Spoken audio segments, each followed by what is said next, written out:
Okay student, तो मैंने इसमें आपको क्या क्या बताया कि जब हम सोडियम वेपर लैंप से सोडियम क्लोराइड क्रिस्टल को हीट करते हैं तो सोडियम वेपर लैंप से जो सोडियम आयन के फॉर्म में रिलीज हुआ, इलेक्ट्रॉन को लूज किया, वो सोडियम आयन इस क्रिस्टल के अंदर जाता है और उस लैटिस पॉइंट के चारों तरफ जाके जमा होने लगता है, जहां पर अपोजिट आयन या यूं कह ले अनायन बैठा हुआ रहता है। इलेक्ट्रोस्टैटिक फोर्स ऑफ अट्रैक्शन के कारण से सोडियम आयन जो है वो क्लोराइड आयन को पुल करके बाहर कर देता है और वो क्रिस्टल में हमें उस क्रिस्टल में हमें एक होल दिखने लगता है और इस होल के कारण से पूरा क्रिस्टल जो है वो न्यूट्रल से पॉजिटिव चार्ज में बदल जाता है, या हम कह लें कि स्टेबल से अनस्टेबल हो जाता है। वापिस अपने न्यूट्रलिटी को मेंटेन करने के लिए उस सोडियम से निकला हुआ इलेक्ट्रॉन उस जगह पे जाके बैठ जाता है, उस जगह पे जाके बैठ जाता है जहां से अनायन हटा था, और जहां से अनायन हटा था उस जगह पे जो इलेक्ट्रॉन जाके बैठता है वो इस सोडियम वेपर लैंप से निकले हुए एनर्जी को गेन करता है, लोअर ऑर्बिट से हायर ऑर्बिट में जाता है, 0.8 सेकेंड तक वहां रहता है, अनस्टेबल होता है, वापिस हायर ऑर्बिट से लोअर ऑर्बिट में आता है, लेकिन लौटते समय वो एनर्जी को इमिट कर देता है in the form of colour. तो इस लैटिस पॉइंट के कारण से पूरा क्रिस्टल जो है वो कलर्ड हो गया, तो इस लैटिस पॉइंट का नाम दिया जाता है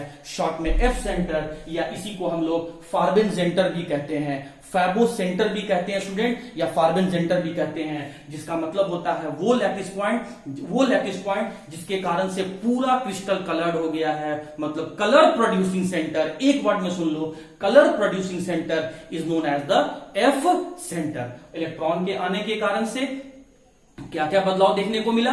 ये बदलाव देखने को मिला कि क्रिस्टल पहले तो न्यूट्रल, क्रिस्टल जो है वो चार्ज से वापस न्यूट्रल हो गया, अनस्टेबल से स्टेबल हो गया और पूरा क्रिस्टल कलरलेस से कलर्ड हो गया।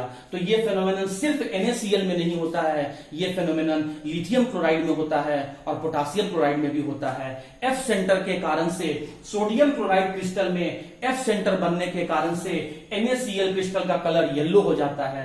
लिथियम क्लोराइड क्रिस्टल में एफ सेंटर बनने के कारण से लिथियम क्लोराइड क्रिस्टल का कलर पिंक हो जाता है। पोटासियम क्लोराइड क्रिस्टल में एफ सेंटर बनने के कारण से पोटासियम क्लोराइड क्रिस्टल का कलर वॉयलेट कलर में कन्वर्ट हो जाता है। और एफ सेंटर को आप शॉर्ट में क्या बोलेंगे? एफ सेंटर को शॉर्ट में आप बोलेंगे कलर प्रोड्यूसिंग सेंटर। इसका मीनिंग हो गया। और आप देख सकते हैं स्टूडेंट कि जैसे ही अनायन यहां से हट गया तो हम कह सकते हैं कि अनायनिक वैकेंसी हो गया। अनायनिक वैकेंसी होने के कारण से क्या हो गया? कैटायन का नंबर ज्यादा हो गया। हम कह सकते हैं कि मेटल एक्सेस में हो गया। मेटल एक्सेस में और अनायन कम होने के कारण से क्या हुआ? हमें इस क्रिस्टल में इररेगुलरिटी दिखने लगा, जिसे हमने डिफेक्ट का नाम दिया। तो हम कह सकते हैं कि जब मेटल एक्सेस में हो जाएगा, इररेगुलरिटी दिखने लगेगा, तो वो कहलाएगा metal excess defect due to anionic vacancy.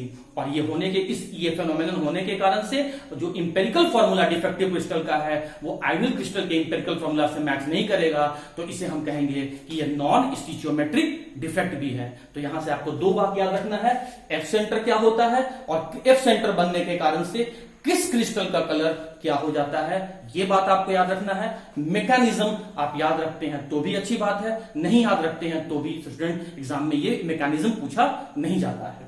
तो पहला केस हम लोगों ने क्या देखा मेटल एक्सेस डिफेक्ट में, कि अनायनिक वैकेंसी होने के कारण से मेटल एक्सेस हो गया था। अब हम क्या देखेंगे कि कोई एक एक्स्ट्रा कैटायन आ जाएगा और उस कंडीशन में फिर आपका मेटल एक्सेस डिफेक्ट होगा, नॉन स्टिचियोमेट्रिक डिफेक्ट होगा। तो आइए इसी का सेकंड केस हम लोग स्टडी करते हैं, डिस्कस करते हैं।